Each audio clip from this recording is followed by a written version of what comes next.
Hey guys, we have the fabulous Gemma Tuson on today. And some of you might know Gemma. She's been a member of the Ivy community for a long, long time now. But this is an opportunity to get to know her a little bit better. So a little bit of background. Gemma is, and she can explain this a little bit more, she's the department CEO of Source Youth Work. And she works with young people in Wilmslow High School, helping with their mental health. She attends Ivy Shaston on a regular basis, and she helps out with kids' work there, as well as serving on the youth team on Monday nights. So, Gemma, it's great to have you. Thank you. Good to see you. So, Gemma, I've just explained a little bit about what you currently do. Let's go a little bit further back. Briefly, what was your testimony, and how did you come to know Jesus? How did you come to Ivy? Okay, so it's a long time ago now, but I didn't grew up in a Christian home. My mum had always kind of dipped in and out of church, but when we were young, we didn't go to church as a family or anything like that. When I was 13, she started going to a church in our village, and she invited me along. She said, there's lots of young people there. They're all sort of your age. Why don't you come along?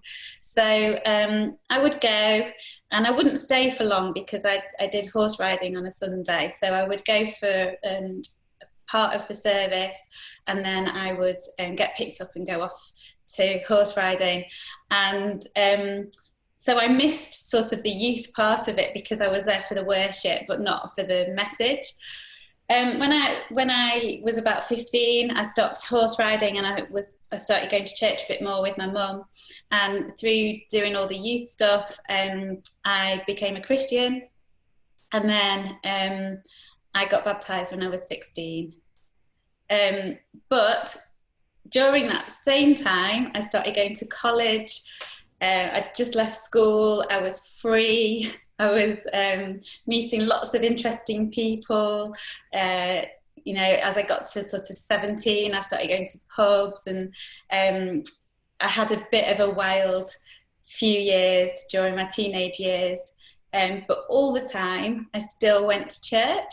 I still believed, and I was still really interested to find out more, and interesting to know this God that they were talking about.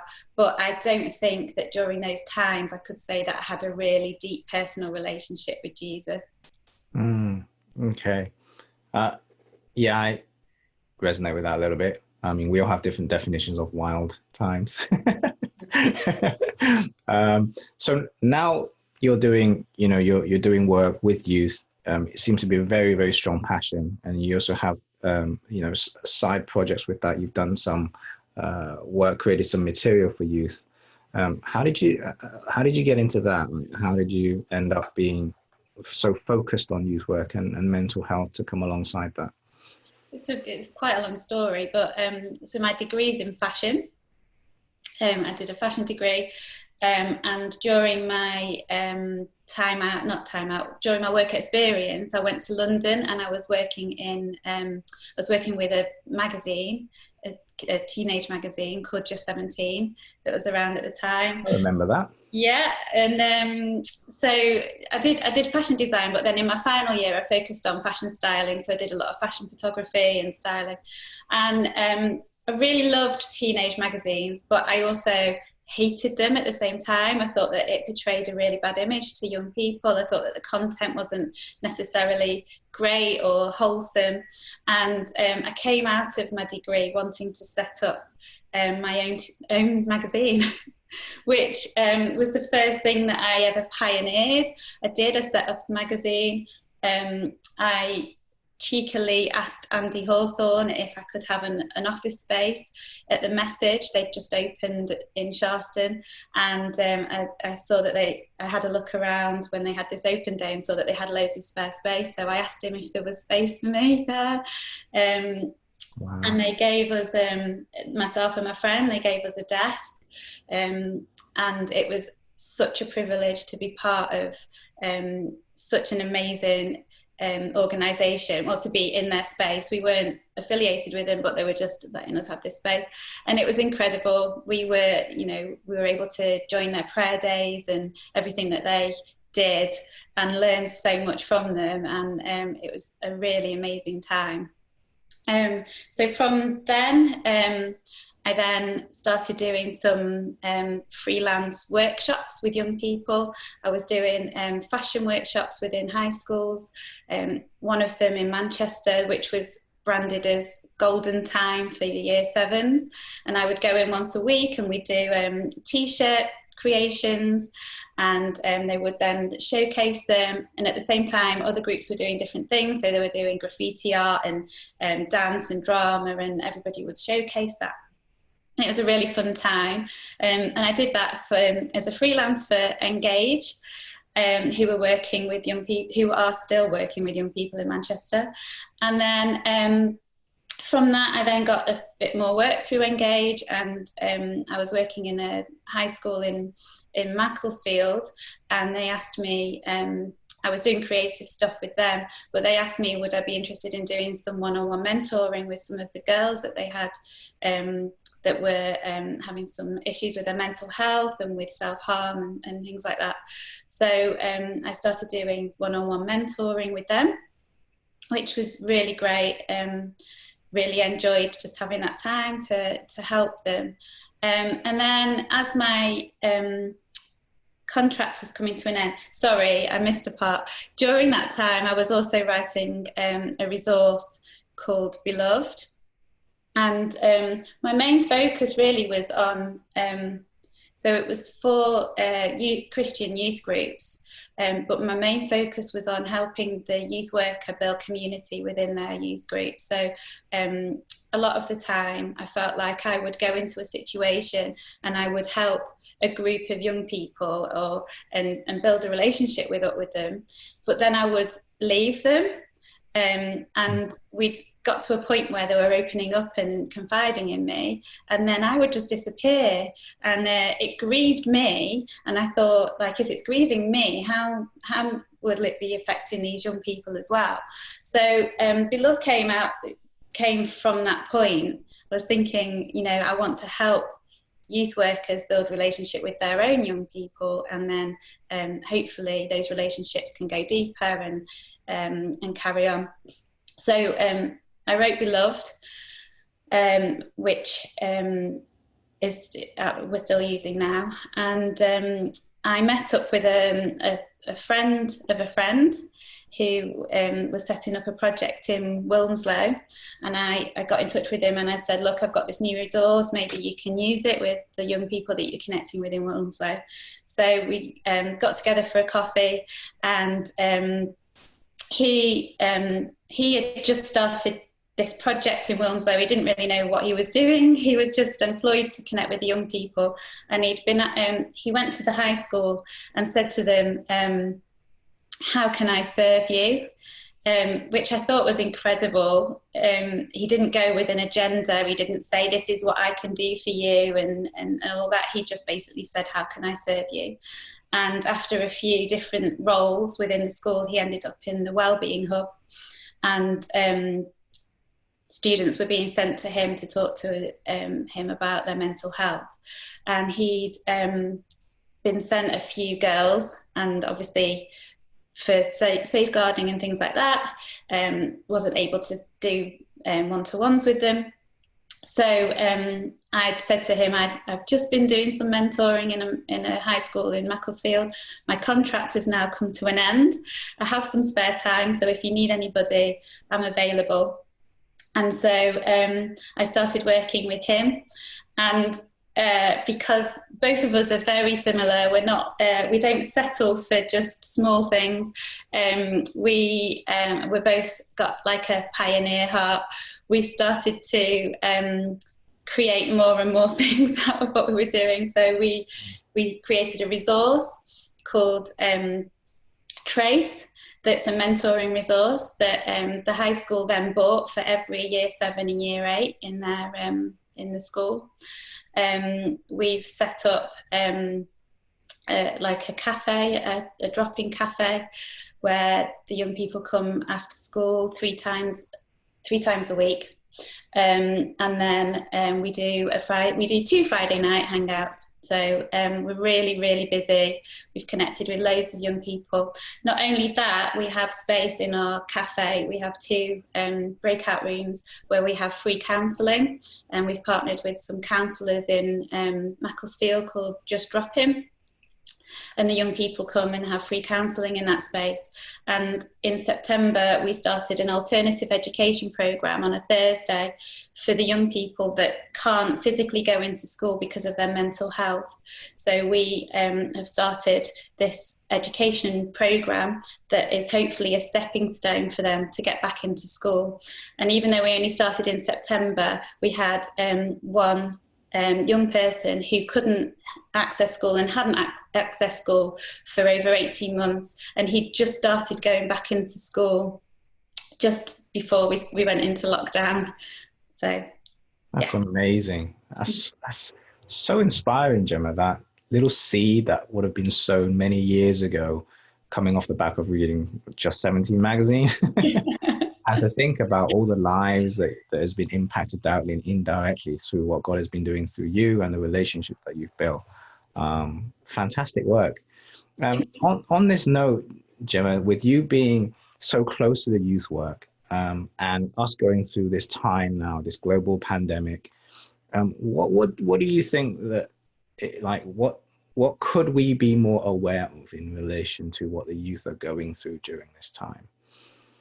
Yeah, I think it's a really difficult time for the young people. I think we're too quick to say that they spend too much time on social media, but they do definitely need that face-to-face contact with their peers. I mean, we've proven it with our drop-in cafe and hangout sessions that they just want to be together and they want to hang out together, and then we can't get rid of them at the end of the day. You know, they want to be hanging out with their peers. So although they do have social media and they do have FaceTime and everything else that they use to connect with their friends, they definitely need that face-to-face. So I think that it is a struggle for them at the moment.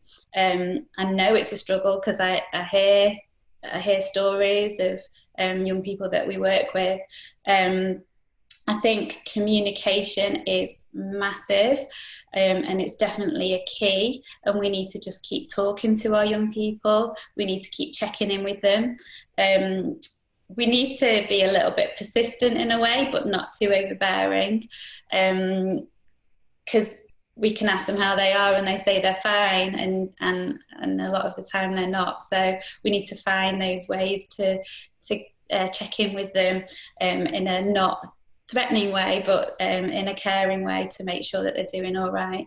Yeah, that's really interesting answer you gave there, Gemma, that they really want the face-to-face, and I appreciate this as a generalization, but it's a starting point to go into this, that it's like when we were hanging out when we were younger, not to betray our age here, like we didn't really have, like, there were a time when mobile phones didn't exist, and so we would hang out, physically, like, do things together and chat, and now there seems to be like a stereotypical thing where, well, they're always on their phones. Even when together, they're always on their phones. So how do you balance that they want that physical contact, and then yet still technology is such a core part of their life? Yeah, it definitely is. And I mean, we installed free Wi-Fi in our drop-in cafe because we knew that it would be the thing that attracted them to us.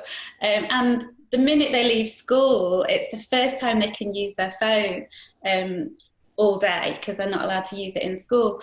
And so they'll come into the cafe, they'll get their toasty or their chocolate bar and their drink, and they sit down and they get their phones out and they sit together with their phones out.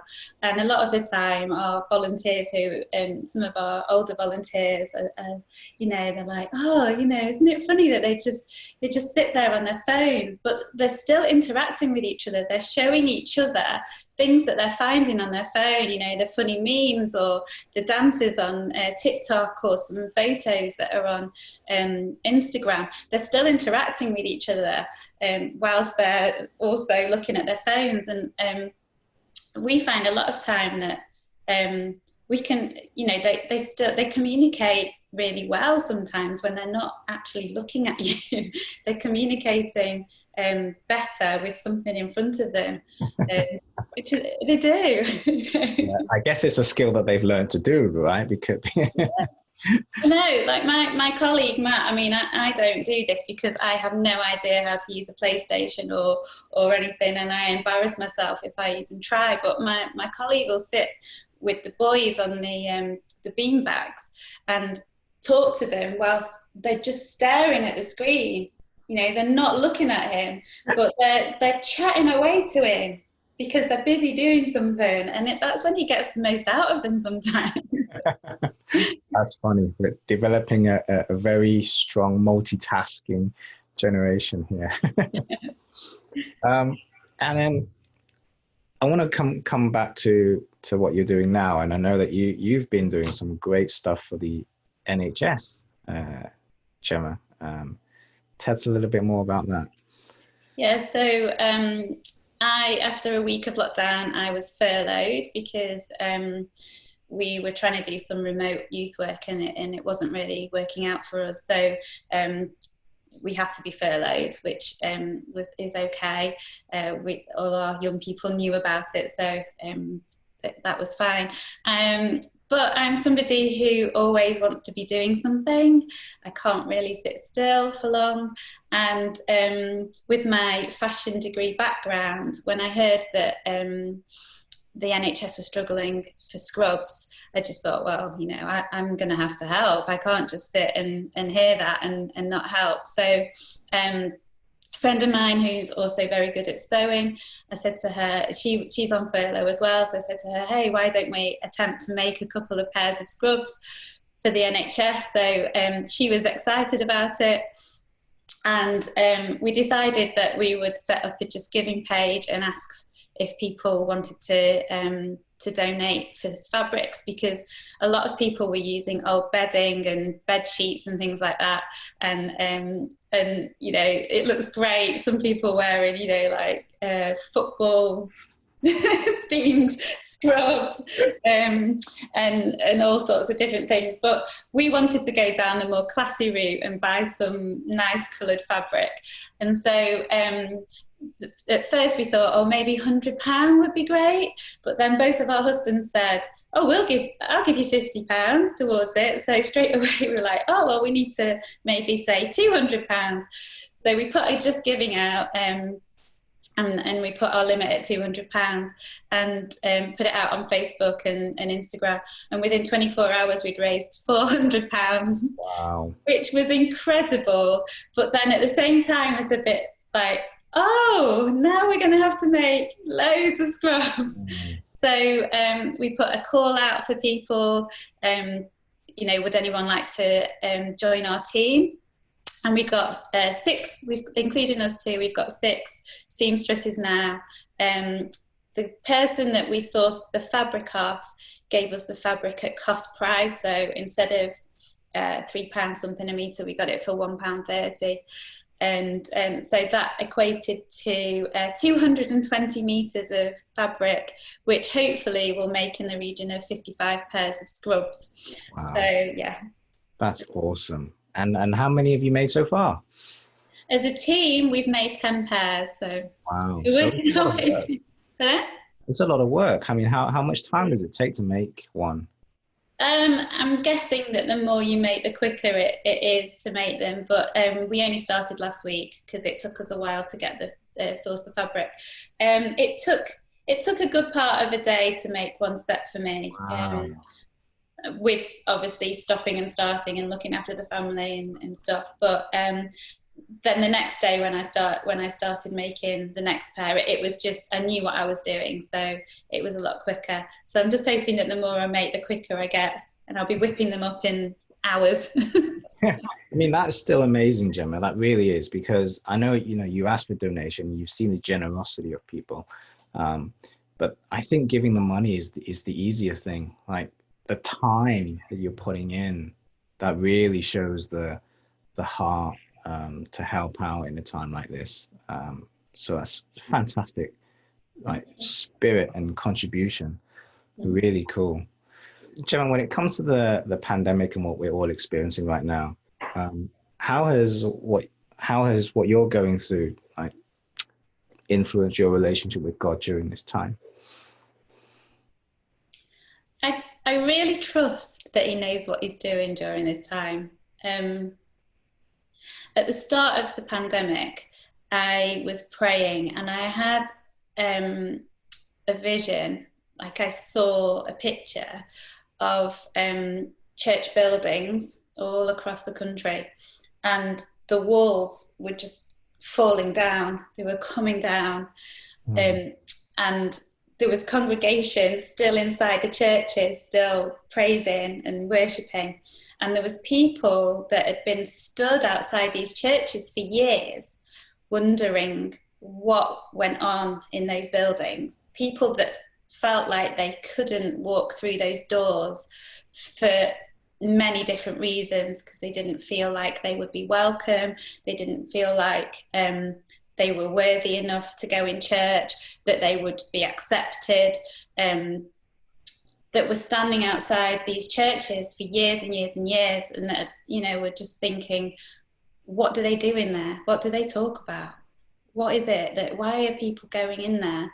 And all these walls were coming down, and there was no longer that barrier between the people who were wondering and the people inside. And they were stood there going, this is what you do. This is what you say in there. This is what goes on in those churches. And I felt like, yeah, that's what God's doing. He's like, you know, we're going onto social media now, and everybody and anybody who has ever wondered what goes on inside the churches are able to have access to church and see what, you know, what we've been doing and what we say and how we worship. And also, we as the church can't say who is and who isn't allowed in. And I know as a church, we don't necessarily do that. We don't have prejudice. Prejudices, yeah. Yeah, we don't discriminate against people, and we don't say, sorry, you can't go in. But I'm sure that there are churches where there are people who will look at people who walk in and think, what are they doing there? You know, why are they coming into this church? And so we can't determine who's watching these videos. We can't determine who's logging on and hearing the word of God and having those revelations, you know. And I just think God's going to use this time massively to impact people that we have never been able to impact, that we've never been able to reach, because we've had walls around our church. So yeah, I'm excited. I don't know whether that answers your question, actually. That really does. I love that picture. And because you have that prophetic gifting, right? God gives you these images. And so that's amazing. I love that. Walls breaking down, barriers from both sides, as you just described, from the inside out and the outside in. With that said then, Gemma, what do you think would be a challenge for us as Christians in this time? You know, what could we be focusing on more on to align with God as God is doing this new thing? I think we need to be, and this is a massive challenge for me as well, actually. So I'm not just speaking to other people, but this is a challenge to me. It's just be more transparent and be more honest and real. I've always been careful who I've shared parts of my life with, and you know, I don't mind talking about God to these people and sharing my faith with that person because they're a safe person, and I know that they're going to accept me and not judge me, but maybe not that person, because I'm not really sure about how they're going to react to that, and they might reject me, and you know, that might be awkward because I have to see them every day, you know. So I do pick and choose who I share my faith with, and I think that we're just going to have to be a lot more transparent. So sharing the faith lifts from a morning, the morning faith lifts from that Ivy are doing. You know, you can't say, oh, I'm only going to share it with these people and not these people.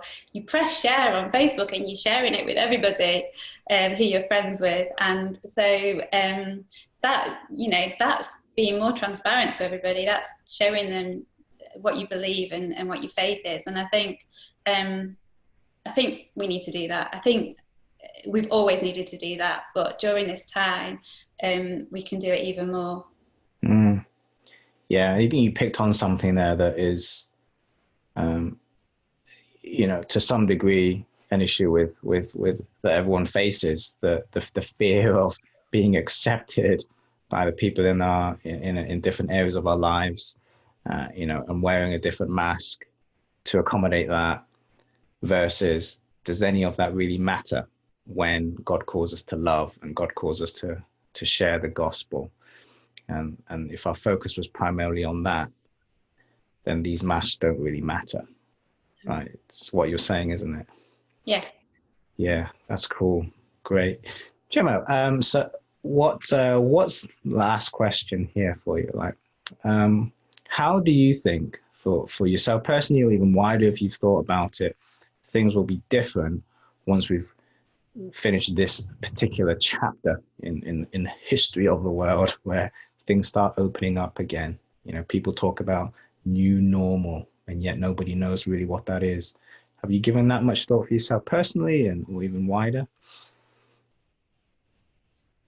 To be honest with you, I'm taking each day as it comes, so I'm not really thinking about the future too much, because I don't know what my work's going to look like, and I'm hearing so many different things from people of when schools might be back together again, and you know, I'm hearing June, I'm hearing January, and whether, you know, I can still do my job. So I keep myself from thinking too far in the future, because I can't really worry about that, because I don't know.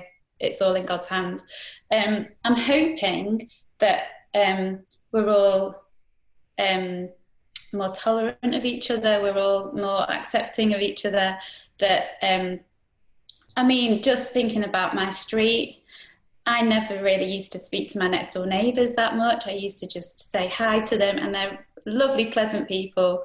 But I'm speaking to them daily.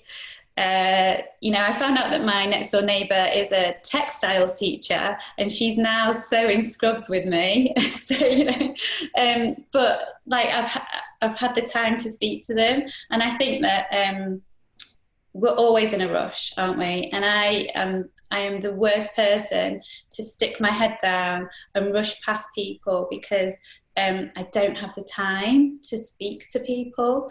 And I just really hope that coming out of this, we really value that. And I really hope that I value that.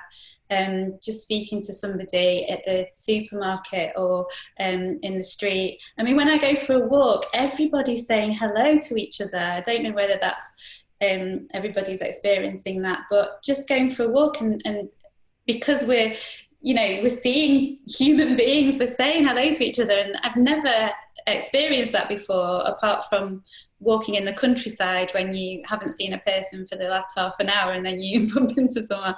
But and it's lovely. It's lovely to have eye contact and say hello to each other. So I'm just hoping that we're all just a lot more loving and gracious and caring towards one another when we come out of this, and more tolerant and just grateful and thankful. Yeah, it's great. Thanks, Gemma.